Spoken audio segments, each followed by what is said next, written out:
নমস্কার, কেমন আছো সবাই? নিয়ে চলে এলাম আরও একটা মিনি ব্লগ আমার দিদির রিসেপশনের। সকালে ঘুম থেকে উঠেই সবাই মিলে হাঁটতে হাঁটতে চলে যায় একটা মন্দিরে।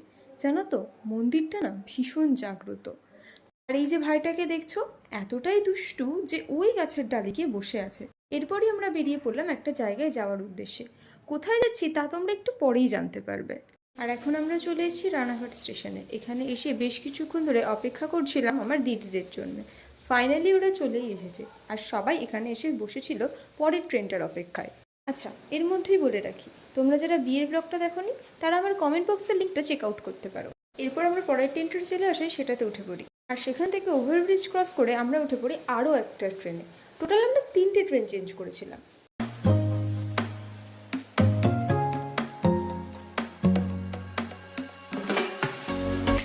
এই যে আমরা সবাই নেমে পড়েছি হাবড়া স্টেশনে। আসলে আমাদের অনেকেরই বাসে সমস্যা থাকার কারণে আমরা ট্রেনে এত দূর যাতায়াত করি।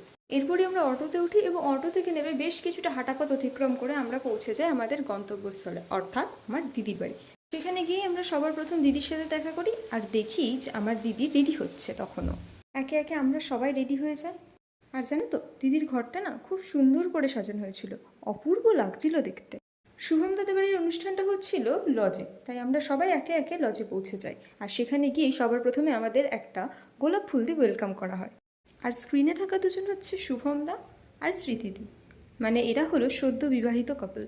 বেশ কিছুক্ষণ আড্ডা দেওয়ার পর শুভম দাকে আমরা সবাই মিলে জোর করি দিদিকে প্রপোজ করার জন্য, এমনি জাস্ট কিছু ছবি তুলবো বলে। আর তোমাদের সাথে একটা মজার ঘটনা শেয়ার করি, দাঁড়াও। আমি ওকে পকোড়া খাওয়াচ্ছি, এখন ও উল্টো দিকে, দাঁড়া, এখন ও উল্টো দিকে, ঠিক আছে, মানে লোকজন ওদিকে আর ওইদিকে, কারণ ওর মুখে আমি অনেক বড় একটা পকোড়া ঢুকেছি যেটা লোকজনের জন্য চিবাতে পারছে না।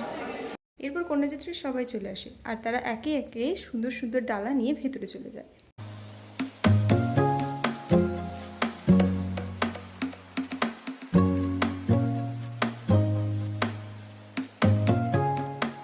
এরপরেই শুরু হয় বাজি ফাটানো। কি অপূর্ব দেখতে লাগছে না এই বাজি ফাটানোগুলো! আকাশে মনে হচ্ছে যেন ফুলঝুরির মতো কিছু ঝরে পড়ছে। খানিকক্ষণ এখানে দাঁড়িয়ে আড্ডা দেওয়ার পরে আমরা পেরিয়ে যাই খাওয়া দাওয়ার জন্যে। সেখানে আমরা খাওয়া দাওয়া করি এবং খাওয়া দাওয়া করার পরে আমার দিদি আর শুভমদা, এদের দুজনকে বাই বলে আমরা বাড়ি চলে আসি।